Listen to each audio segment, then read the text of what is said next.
লোকসভার নির্বাচনে আশাতীত ফল না করতে পেরে বিজেপি প্রবল সমালোচনার মুখে পড়েছিল ইন্ডি জোটের নেতৃত্বদের কাছ থেকে। বিশেষ করে মমতা বন্দ্যোপাধ্যায় বলতে শুরু করেছিলেন এটাই বিজেপির শেষের শুরু। কিন্তু তারপরে এক একটা রাজ্যে যেভাবে বিধানসভা নির্বাচনে বিজেপি জয়যুক্ত হয়েছে তা নিয়ে বোধহয় সত্যি আতঙ্কিত এই মুহূর্তের সমস্ত ইন্ডি জোট, বিশেষ করে এখনো পর্যন্ত সব থেকে স্ট্রং ইন্ডি জোটের পার্টনার মমতা বন্দ্যোপাধ্যায়, যাকে বিজেপি কখনো পর্যন্ত হারাতে পারেনি অন্তত পশ্চিমবঙ্গের বুকে, সেই রাজনৈতিক নেত্রী মমতা বন্দ্যোপাধ্যায়ের তাহলে কি কিছুটা ভয় ধরতে শুরু করেছিল একের পর এক নির্বাচনে বিজেপির জয় পাওয়ার পর। এবং আমরা দেখলাম এই যে নেতাজি ইন্ডোর স্টেডিয়ামে মুখ্যমন্ত্রী মমতা বন্দ্যোপাধ্যায় গোটা আলোচ্য বিষয়ের সব থেকে গুরুত্বপূর্ণ বিষয় ছিল ভুতুড়ে ভোট এবং একই এপিক কার্ডে দুজন বা দু তিনজন একাধিক ব্যক্তির উপস্থিতি, এটাই তিনি একটা খুব বড় করে দেখানোর চেষ্টা করলেন। আর মমতা বন্দ্যোপাধ্যায়ের সেই বক্তব্য আপনাদের তো শুনিয়েছিলাম, কিন্তু গতকাল নির্বাচন কমিশন এর উত্তরের জবাব দিয়েছে। এতদিন পর্যন্ত আমরা দেখতাম যে নির্বাচন কমিশন তারা বিরোধী দল কিংবা রাজনৈতিক দলগুলির তারা উত্তরের জবাব দিত না, কিন্তু 2026-এর রণকৌশলটা বোধহয় কিছুটা আলাদাভাবে সাজানো হয়েছে।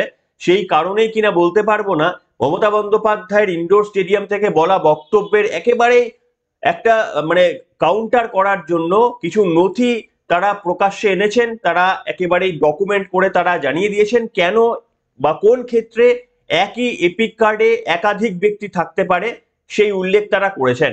আর এই ঘটনা প্রকাশ্যে আসতেই কুণাল ঘোষের মতো রাজনৈতিক নেতৃত্বরা বলতে শুরু করেছেন এই যে মমতা বন্দ্যোপাধ্যায় ভুলটি ধরিয়ে দিয়েছেন, এবার নির্বাচন কমিশন তাদের আর উপায় না দেখে তারা এবার এই সমস্ত বিবৃতি দিচ্ছে। কিন্তু কোনটা ঠিক কোনটা বেঠিক সেটা আজকে একেবারেই পুঙ্খানুপুঙ্খ ভাবে আপনাদের সামনে আমি বর্ণনা করব, যাতে জলের মতো আপনাদের পুরোটা পরিষ্কার হয়ে যায়। নমস্কার, welcome to simple as ABC. আপনাদের সকলকে স্বাগত জানিয়ে শুরু করছি অত্যন্ত গুরুত্বপূর্ণ একটি খবর। দেখুন, মমতা বন্দ্যোপাধ্যায় সত্যি এটা ঠিক যে প্রকাশ্যে তিনিই প্রথম রাজনৈতিকবিদ যিনি এটা তথ্যটা সামনে এনেছিলেন যে একই এপিক কার্ডের দুজন ভোটারের এক্সিস্টেন্স, এটা কিন্তু মমতা বন্দ্যোপাধ্যায় তিনি প্রথমে প্রকাশ্যে এনেছিলেন। আপনাদের আমি ছোট্ট করে মনে করিয়ে দিতে চাইবো, এই ইন্ডোর স্টেডিয়ামে কিছুদিন আগে নেতাজির ইন্ডোর স্টেডিয়ামে যে বক্তব্য মমতা বন্দ্যোপাধ্যায় বলেছিলেন একই এপিক কার্ডের দুজনের অস্তিত্ব, তার একটা ছোট্ট অংশ আপনাদের আগে শোনাই, তারপরে আসছি ব্যাখ্যায়। ধরুন একটা নাম, মুর্শিদাবাদে রানীনগরে বাড়ি, মোহাম্মদ সাইদুল ইসলাম। এর এপিক কার্ড নাম্বার যেটা আছে ওয়েস্ট বেঙ্গলে, তার সাথে কানেক্ট করেছে নাম সোনিয়া দেবী। সোনিয়া দেবী তার বাড়ি কোথায়? তার বাড়ি হচ্ছে হরিয়ানা। শুনলেন বন্ধুরা, এটা আপনারা আগেও শুনেছেন, কিন্তু এবার নির্বাচন কমিশন এর উত্তর দিয়েছে। তারা বলেছে, আপনাদের সামনে আমি সেই বিজ্ঞপ্তিটা দেখাতে চাইবো এবং এক্স্যাক্টলি তারা কি লিখেছে আমি কয়েক লাইন আপনাদের সামনে আমি পড়েও শোনাতে চাইবো। দেখুন, এখানে প্রেস নোটে পরিষ্কারভাবে বলে দেওয়া হয়েছে, EC clarifies that duplication of EPIC number does not imply duplicate of fake voters. অর্থাৎ তারা পরিষ্কারভাবে বলে দিয়েছে যে এপিক নাম্বার ডুপ্লিকেট থাকা বা একই এপিক নাম্বারে দুজন ভোটার থাকা মানেই কিন্তু ফেক ভোটার নয়। তার ব্যাখ্যাও তারা দিয়েছে, সেটা আপনাদের জানাটা প্রয়োজন। আমি কয়েকটা লাইন পড়ে আপনাদের সামনে আমি শোনাচ্ছি। The Election Commission has taken cognizance on certain social media posts and media reports flagging the issue of electors of two different states having identical epic numbers. In these regards, it is clarified that while epic number of some of the electors may be identical, the other detail including the demographic detail, assembly constituency and the polling booth are different for the electors with the same epic number. Irrespective of the epic number, any elector can cast a vote only at their designated polling station in their respective constituency where they are enrolled in the electoral roll and nowhere else. অর্থাৎ যেটা বলেছেন, আমি বাংলায় যদি আপনাদের সামনে আমি এটাকে ব্যাখ্যা করি, যে দেখুন তারা বলছে একই এপিক কার্ডে দুজন ভোটারের অস্তিত্বর কথা তারা সত্যি মেনে নিয়েছে, কিন্তু তৃণমূল কংগ্রেস বিশেষ করে কুণাল ঘোষ মুখপাত্ররা তারা শুধুমাত্র এই অংশটিকেই দেখছেন যে নির্বাচন কমিশন মেনে নিয়েছে, কিন্তু নির্বাচন কমিশন মেনে নিয়ে কি তথ্য বলছে সেটা কিন্তু আর তৃণমূল কংগ্রেসের মুখপাত্ররা বলছেন না। সেই কারণে সেটা আপনাদের সামনে আমি বলবো। তারা বলছেন যে একই এপিক কার্ডের, সেম এপিক কার্ডের দুজন ভোটার হওয়া সম্ভব, এবং এটা কেন তারা তার উত্তরও দিয়েছে। তারা বলছে যে যদিও একই নাম্বারের দুজন ভোটার থাকতে পারে, কিন্তু এর সঙ্গে ডেফিনেটলি একই কনস্টিটিউয়েন্সিতে একই বুথ নাম্বারে একই এপিক কার্ড সেম হওয়া সম্ভব নয়।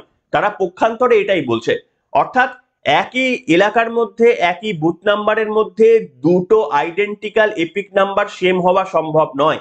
তারা বলছেন যে এটা হওয়া সম্ভব হয়তো দুটো আলাদা আলাদা স্টেটের মধ্যে, সেখানে হয়তো দুজন ব্যক্তির এই এপিক নাম্বার সেম হওয়া সম্ভব। এবং মমতা বন্দ্যোপাধ্যায়ের বক্তব্য যদি আপনারা শুনে থাকেন, সেখানে মমতা বন্দ্যোপাধ্যায় যে উদাহরণগুলো দিয়েছিলেন, তিনি পশ্চিমবঙ্গের ভোটারের সঙ্গে গুজরাটের ভোটার কিংবা পশ্চিমবঙ্গের সঙ্গে হরিয়ানার ভোটারের সঙ্গে তিনি তুলনা করেছিলেন।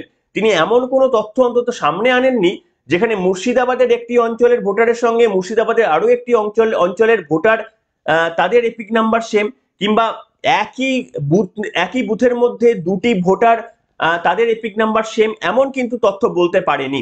নির্বাচন কমিশনের তরফ থেকে বলা হচ্ছে যে যে ভোটারের যে কনস্টিটিউয়েন্সি এলাকাতে তার নাম বা নথি রয়েছে সেখানে তিনি ভোট কাস্ট করতে পারবেন, এবং এটা খুবই স্বাভাবিক। দেখুন, এতদিন ধরে আমরা সবাই নির্বাচনে অংশগ্রহণ করছি, মমতা বন্দ্যোপাধ্যায়ের মতো সক্রিয় রাজনীতিতে আমরা না থাকলেও এটুকু আমরা জানি যে একটা অচেনা কোনো লোক, তারা ধরুন আমার ভোটার কার্ডটা নিয়ে যদি অন্য কোনো একটা লোক ভোট দিতে যায়, তাহলে কি সে ভোট দিতে পারবে? উত্তর হলো না। কেন পারবে না? তার কারণ হচ্ছে প্রথমত সচিত্র পরিচয়পত্র, সেটা একটা ব্যাপার। এবার ধরুন একই এপিক নাম্বার, আমি ধরে নিচ্ছি একই এপিক নাম্বারের একজন ব্যক্তি রয়েছে যার নাম রাম, আরো একজন একই এপিক নাম্বারের ব্যক্তি রয়েছে যার নাম রহিম। এবার ধরুন রাম আর রহিম, আমি তর্কের খাতিরে এটাও ধরে নিচ্ছি যে ধরুন ওই উত্তরপ্রদেশ থেকে কিংবা গুজরাট থেকে সেই ব্যক্তিটি চলে আসলেন, চলে এসে ওই বুথের মধ্যেই তিনি প্রবেশ করলেন। রাম এবং রহিম দুজনেই একই এপিক কার্ডের নাম্বার দিয়ে তারা প্রবেশ করলেন। কিন্তু দেখুন, এই যে যারা বুথের এজেন্টরা বসে রয়েছেন, তারা তো প্রথম কথা সচিত্র পরিচয়পত্র চিত্র দেখলেই বুঝতে পারবেন। ছেলে মেয়েও হয়ে যেতে পারে। এপিক কার্ড যদি সেম থাকে, তাহলে একটা ছেলের সঙ্গে অন্য স্টেটের একটি মহিলারও সেই এপিক কার্ডটা মিলে যেতে পারে। অর্থাৎ সেখানেই একটা আইডেন্টিফিকেশন হয়ে যাবে যে ছেলে এবং মেয়ে এক হচ্ছে না। বিশেষ করে তারপরে আবার সচিত্র পরিচয়পত্র রয়েছে। এছাড়াও যেটা রয়েছে যে ধরুন ভুল করেও যদি কোনো ব্যক্তি চলে আসে এবং সে যদি বলে যে আমি রহিম, আমার এপিক কার্ড এই, তাহলে বুথের এজেন্টরা তার নামটা খুঁজেই পাবে না, এবং তার এপিক নাম্বার থাকলেও সে ভোট দিতে পারবে না। প্রথম কথা, তার সচিত্র পরিচয়পত্র তার ছবির সঙ্গে মিলবে না, এবং দ্বিতীয়ত তিনি যে নামটি বলবেন সেই নামের সঙ্গে যে লিস্টটি পোলিং এজেন্টের হাতে রয়েছে সে তার সঙ্গে মিলবে না, কাজে সে ভোট দিতে পারবে না। এইটাই হচ্ছে ব্যাপার। এবং দেখুন, এই ব্যাপারটাকে খুব সহজ ব্যাপার, এইটা বুঝতে না পেরে কিন্তু বা বুঝতে পেরেও তৃণমূল কংগ্রেসের নেতৃত্বরা বলতে শুরু করেছেন যে মমতা বন্দ্যোপাধ্যায় এই ভুতুড়ে ভোটারদের ধরিয়ে দিয়েছেন। কিন্তু তারা অর্ধ সত্য বলছেন। এটা ঠিক, আপনাদের প্রথমেই বললাম যে মমতা বন্দ্যোপাধ্যায় এমন একজন রাজনৈতিক নেতৃত্ব যিনি প্রথম প্রকাশ্যে এই তথ্য আনতে পেরেছেন যে একই ইলেকটোরাল নাম্বারের দুজন আলাদা ভোটার থাকতে পারে, এবং নির্বাচন কমিশনও সেটা মেনে নিয়েছে। কিন্তু সেটা থাকা মানে কোনোভাবেই একই পোলিং স্টেশনের মধ্যে সেই দুজন ভোটার এসে ভোট দিতে পারবেন না, এটা কোনোভাবেই সম্ভব নয়। কাজে এই যুক্তিটা কিন্তু তৃণমূল নেতৃত্বরা বলছেন না। যদি এমনটা হতো যে একই পোলিং স্টেশনের মধ্যে দুটো এপিক নাম্বারের সেম ব্যক্তি রয়ে গিয়েছে, তাহলে নয় ভুল হবার তবু সম্ভাবনা রয়েছে, কিন্তু বাকি যে উদাহরণটা সেটা হওয়া সম্ভব নয়। এবং এখানে ইলেকশন কমিশনের তরফ থেকে কেন এই ভুল হয়েছে সেই সম্পর্কেও তারা কিন্তু বিস্তারিত লিখেছেন। যদিও কুণাল ঘোষরা বলছেন যে না, তারা বিস্তারিত কিছুই বলেননি, এটা একেবারেই মমতা বন্দ্যোপাধ্যায় ধরে ফেলেছেন। আপনারা দেখতে পাচ্ছেন কুণাল ঘোষের বক্তব্য, তিনি লিখেছেন মমতা বন্দ্যোপাধ্যায়ের তোলা অভিযোগ সত্য বলে প্রমাণিত হলো, চক্রান্ত ফাঁস হওয়ার পর এখন ড্যামেজ কন্ট্রোলে নেমেছে কেন্দ্রীয় নির্বাচন কমিশন। একাধিক রাজ্যে একই ভোটারের নামের অভিযোগ যে ঠিক সে কথা মান্যতা পেল, সে কথা মান্যতা পেয়েছে, সে কথা মান্যতা দেওয়া হয়েছে। এবং এবার আপনাদের সামনে আমি আসি যে কুণাল ঘোষরা যে বক্তব্যটা বলছেন না, দেখুন কেন এই প্রবলেমটা হয়েছে আপনাদের সামনে আমি বলি। ইলেকশন কমিশনের তরফ থেকে পরিষ্কারভাবে ব্যাখ্যা করা হচ্ছে যে এই সেন্ট্রাল ভোটিং সিস্টেম সেটা এখন নতুন করে ডেটাবেস তৈরি করা হচ্ছে, অর্থাৎ কেন্দ্রীয়ভাবে, সে আপনি যে স্টেটেই থাকুক না কেন, আপনার এপিক কার্ড সেন্ট্রাল জায়গা থেকে আপনার এপিক কার্ডের নাম্বার জেনারেট হবে বা আরো তথ্য ডেটাবেসে সঞ্চিত হবে, সেটা একটা সেন্ট্রালি লোকেটেড জায়গা থেকে হচ্ছে। আগে এমনটা ছিল না। আগে এক একটা স্টেটের জন্য এক একটা অঞ্চলে সেখানে আলাদা আলাদা ডেটাবেস ছিল, এবং সেই অঞ্চলে ডেটাবেস অনুযায়ী যেরকম যেরকম নিয়ম, হয়তো অ্যালফা নিউমেরিক বা অ্যালফাবেটিক অর্ডারে এপিক নাম্বারগুলো জেনারেট করা, ঠিক সেইভাবে জেনারেট করা হতো। সেই কারণে ধরুন পশ্চিমবঙ্গে যেভাবে ভোটার লিস্ট তৈরি করা হলো, বা যারা নতুন ভোটার হিসাবে নাম রেজিস্টার করালেন, তারা ভোটার কার্ডে যে ইউনিক আইডিটা পেলেন, সেটা একটা নিয়ম অনুযায়ী সেটা তৈরি করা হয়েছিল একটা লোকাল জায়গা থেকে। বিহারে সেটা একটা আলাদা, উত্তরপ্রদেশে সেটা একটা আলাদা, প্রত্যেকটি রাজ্যের এক একটা জায়গায় এক এক রকমের এই সিস্টেম চালু ছিল। এর ফলে এই যে এপিক নাম্বারগুলো যে তৈরি করা হয়েছিল, সেই দুটো এপিক নাম্বার সেম হয়ে যেতেই পারে। তার কারণ যে লোকাল জায়গা থেকে সেটা তৈরি হচ্ছে, তারা শুধু চেক করেছে যে আমাদের স্টেটের মধ্যে যেন ডুপ্লিকেট নাম্বার না থাকে। কিন্তু গোটা ভারতবর্ষের মধ্যে যে ডুপ্লিকেট নাম্বার না থাকে, সেই তথ্য তাদের কাছে ছিল না। তার কারণ তাদের কাছে অন্যান্য রাজ্যের ডেটাবেসের অ্যাক্সেস ছিল না। তারা শুধুমাত্র এই নিজেদের লোকাল সার্ভার বা ডেটাবেসে তারা অ্যাক্সেস করার ক্ষমতা ছিল। সেই কারণেই তাদের সফটওয়্যার শুধু এটা ডুপ্লিকেশন চেকের সময় হয়তো এটাই বলেছিল যে আপনার স্টেটের মধ্যে এই নাম্বারটা ইউনিক। কিন্তু হতেই পারে যে নতুন নাম্বারটা জেনারেট হলো একটা নতুন ভোটারের জন্য, সেই নাম্বারটা অলরেডি উত্তরপ্রদেশের কিংবা গুজরাটের কিংবা হরিয়ানার কোনো একটা ব্যক্তির লোকালি সেখানেও যে তৈরি করা হয়েছে তার সঙ্গে মিলে গেছে। সেই ঘটনাও ঘটতে পারে, কিন্তু সেটা একেবারেই কাকতালীয়। তার কারণ যতক্ষণ না পর্যন্ত সেন্ট্রাল লোকেশন থেকে এই ইউনিক নাম্বারগুলো অ্যাসাইন হচ্ছে, ততক্ষণ পর্যন্ত এই ভুল হবেই। আশা করি আপনারা বুঝতে পেরেছেন। কিন্তু এর সলিউশনটা কি? তাহলে কি এই যে ভুল হলো, তাহলে কি যে কেউ যার মধ্যে ভোট দিয়ে যেতে পারে? উত্তর হলো না। কেন? আপনাদের সামনে আমি বলছি। ইলেকশন কমিশনের তরফ থেকে বলা হয়েছে যে শুধুমাত্র ওই ভোটার কার্ডটাই যে ইউনিক নাম্বার এমনটা নয়, ওই কনস্টিটিউয়েন্সি এলাকা, তার ডেমোগ্রাফিক লোকেশন এবং তার ব্যক্তিগত পরিচয়, সে মেল না ফিমেল, এবং তিনি তার আরো যে নাম, বুথ, এই সমস্ত মিলেই কিন্তু একটা কম্পোজিট কি তৈরি হয়। যারা ডেটাবেস জানেন, তারা একটু আধটু যাদের কম্পিউটারের নলেজ আছে, তারা বুঝতে পারবেন যে এখানে কিন্তু ইউনিক আইডি, যে এপিক আইডি, সেটা কিন্তু একটা প্রাইমারি কি নয়, সেটা কিন্তু একটা কম্পোজিট কি। মানে কম্পোজিট কি তৈরি হয়েছে এখানে, যে এপিক আইডি, সে কোন কনস্টিটিউয়েন্সি এলাকায় থাকে, তার বুথ নাম্বার কত, সে মেল না ফিমেল, আরো তার ডেট অফ বার্থ কত, এইগুলো মিলিয়ে একটা কম্পোজিট কি। এবং এই কম্পোজিট কিটা ভারতের কোন স্টেটের কম্পোজিট কির সঙ্গে মিলবে না। অর্থাৎ হরিয়ানার কোনো এক তর্কের খাতিরে ব্যক্তির ধরে নি যে তারও এপিক নাম্বার আর মুর্শিদাবাদের এক ব্যক্তির এপিক নাম্বার সমান হতে পারে, কিন্তু এই যে কম্পোজিট কিটা তৈরি করা হলো, অর্থাৎ এপিক নাম্বার, কনস্টিটিউয়েন্সি এলাকা, বুথ নাম্বার, তার ডেট অফ বার্থ, আরো যে সমস্ত ব্যক্তিগত পরিচয় মেল না ফিমেল, এইটা ধরে যদি একটা কম্পোজিট কি তৈরি করা হয়, তাহলে মুর্শিদাবাদের ওই লোকটার কম্পোজিট কি এবং উত্তরপ্রদেশ বা হরিয়ানার ওই লোকটির কম্পোজিট কি, সেটা কোনোভাবেই সেম হতে পারে না। এবং সেটাই বলা হচ্ছে যে আপনি যখন ভোট দিতে যান, তখন দেখবেন যেখানে যারা বসে থাকেন, প্রত্যেকটি এজেন্টের হাতে কোন কোন ব্যক্তি ভোট দেবে তার একটা সচিত্র পরিচয়পত্র থাকে। তার হাতেও কিন্তু আপনার ছবি দেওয়া, আপনার নাম, আপনার বুথ নাম্বার, আপনার সবকিছু সেখানে ডিটেলসে থাকে। কাজে হরিয়ানার কোনো একটা ব্যক্তি যদি মুর্শিদাবাদে এসে ভোট দিয়ে দেওয়ার চেষ্টা করেন, প্রথমত তার নামের সঙ্গে মিলবে না, নামটা আলাদা হয়ে যাবে, ছবির সঙ্গে মিলবে না, আলাদা হয়ে যাবে, মেল ফিমেল আলাদা হয়ে যাবে, এবং কনস্টিটিউয়েন্সি, বুথ নাম্বার, এগুলো সব আলাদা হয়ে যাবে। এপিক নাম্বার এক থাকলেও কিন্তু বাকি ইনফরমেশন গুলো আলাদা হয়ে যাবে। তিনি কার্যত ভোট দিতে কোনোভাবেই পারবেন না। তাই মুখ্যমন্ত্রী মমতা বন্দ্যোপাধ্যায় ডেফিনেটলি এই প্রবলেমটি সামনে এনেছেন বটে, কিন্তু এটা আদতে একটা অন্তঃসার শূন্য প্রবলেম।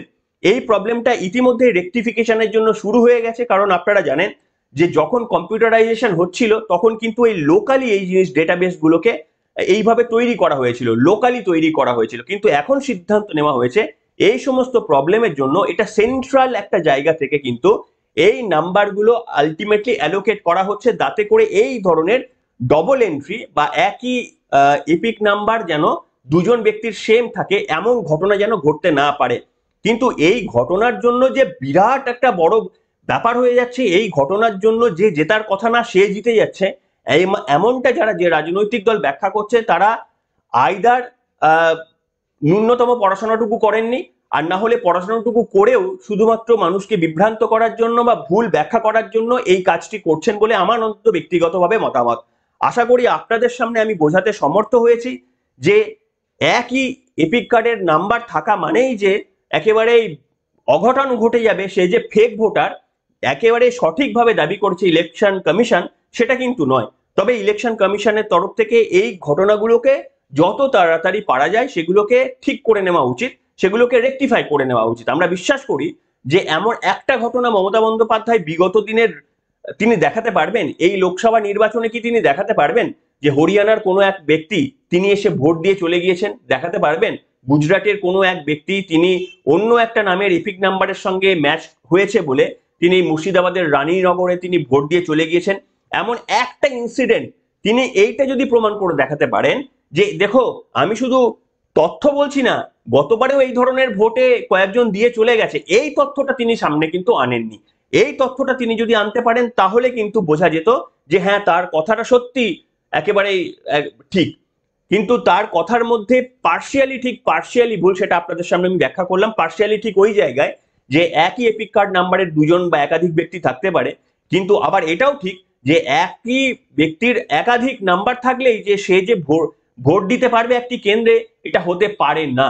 সেটাও আপনাদের সামনে আশা করি আমি ব্যাখ্যা করতে পারলাম, আশা করি আপনারাও বুঝতে পারলেন। যদি আপনারা বুঝতে পেরে থাকেন তাহলে আমাদের তরফ থেকে এই ক্ষুদ্র প্রচেষ্টা সেটা সার্থক বলে মনে করব।